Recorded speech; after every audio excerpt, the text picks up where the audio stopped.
தமிழகத்தின் பொருளாதார வளர்ச்சிக்கு பரந்தூர் விமான நிலையம் அவசியம் என்பதை வலியுறுத்தி முதலமைச்சர் விஜயிடம் அறிக்கை வழங்க விமான நிலைய ஆணையம் திட்டமிட்டுள்ளதாக தகவல் வெளியாகியுள்ளது. இது தொடர்பான கூடுதல் தகவல்களை தருகிறார் எமது செய்தியாளர் பாண்டியராஜன். முழு விவரங்கள் என்ன? தமிழகத்தின் பொருளாதார வளர்ச்சிக்கு பரந்தூர் விமான நிலையம் அவசியம் என்கின்ற வகையில தமிழக முதலமைச்சரிடம் அறிக்கை வழங்க விமான நிலைய ஆணையம் திட்டமிட்டிருப்பதாக தகவல் வெளியாகியிருக்கிறது.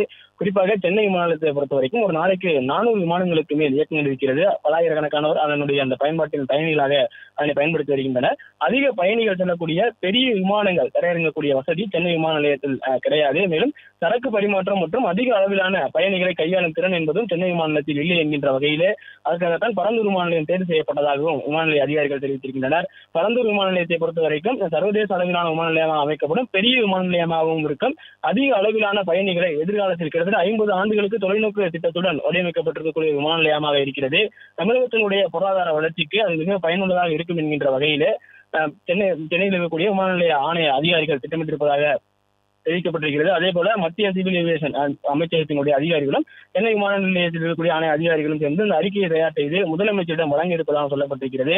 குறிப்பாக சென்னை விமான நிலையத்தை பொறுத்த வரைக்கும் எதிர்காலத்தில் பயணிகளுடைய அதிக அளவு எண்ணிக்கை அதிகரிக்கும் போது அவர்களை கையாளுவதற்கு மிகவும் சிரமமாக இருக்கும். மேலும் சரக்கு பரிமாற்றங்களை செய்வதற்கான வாய்ப்புகள் என்பது மிக மிக குறைவாகவும் இருக்கிறது என்பதை அடிப்படையில் பொருளாதார வளர்ச்சி என்கின்ற நோக்கத்தோடு பரந்தூர் விமான நிலையத்திற்கான அனுமதி வழங்க வேண்டும் என்கின்ற வகையிலும் ஒரு அறிக்கையை தயார் செய்வதாகவும் இம்மாதத்திற்குள் அந்த அறிக்கையை தமிழ்நாடு முதலமைச்சர் அவரிடம் சந்தித்து வழங்க இருப்பதாகவும் தகவல் வெளியாகியிருக்கிறது.